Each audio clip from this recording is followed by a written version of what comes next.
ചോറിനും ചപ്പാത്തിക്കുമൊപ്പം കഴിക്കാവുന്ന ഒരു ടേസ്റ്റി റെസിപ്പിയാണ് ഇന്നത്തെ വീഡിയോയിലോട്ട് കടക്കാം.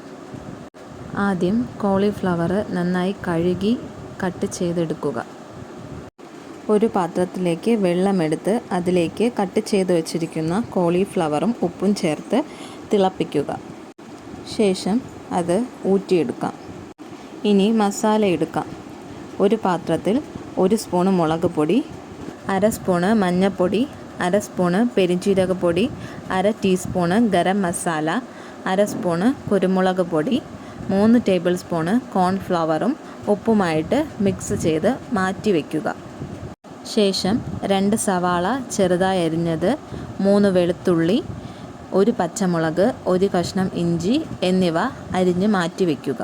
ചട്ടി അടുപ്പത്ത് വെച്ച് എണ്ണയിലേക്ക് വെളുത്തുള്ളി, പച്ചമുളക്, ഇഞ്ചി എന്നിവയിട്ട് വഴറ്റുക.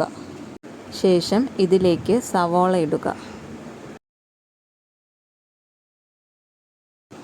ആവശ്യത്തിന് ഉപ്പ് കൂടെ ചേർത്ത് സവാള ഒന്നിളക്കുക. ഇതൊന്ന് റെഡിയാവുമ്പോഴേക്കും നേരത്തെ മസാല ഇട്ട് വെച്ചിട്ടുള്ള കോളിഫ്ലവർ ഒന്ന് ഷാലോ ഫ്രൈ ചെയ്ത് എടുക്കാം.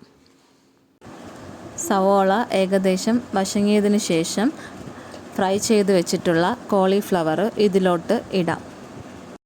ശേഷം അതിലോട്ട് 1/2 സ്പൂണ് മഞ്ഞൾപ്പൊടി, 1 സ്പൂണ് മുളക് പൊടി, 1/2 teaspoon garam masala, 2 table spoon മല്ലിപ്പൊടി, ആവശ്യത്തിന് ഉപ്പും ചേർത്ത് ഒന്ന് ഇളക്കുക. മസാല വഴണ്ട് വരുന്നതിന് ആവശ്യമായ വെള്ളവും കൂടി ചേർത്ത് അതൊന്ന് ഇളക്കുക. കുറച്ച് മല്ലിയിലയും കൂടി ചേർത്താൽ പാത്രത്തിലോട്ട് മാറ്റാവുന്നതാണ്. കോളിഫ്ലവർ കൊണ്ടുള്ള റെസിപ്പി എല്ലാവർക്കും ഇഷ്ടപ്പെട്ടു എന്ന് കരുതുന്നു. ട്രൈ ചെയ്തിട്ട് ഫീഡ്ബാക്ക് അറിയിക്കണേ.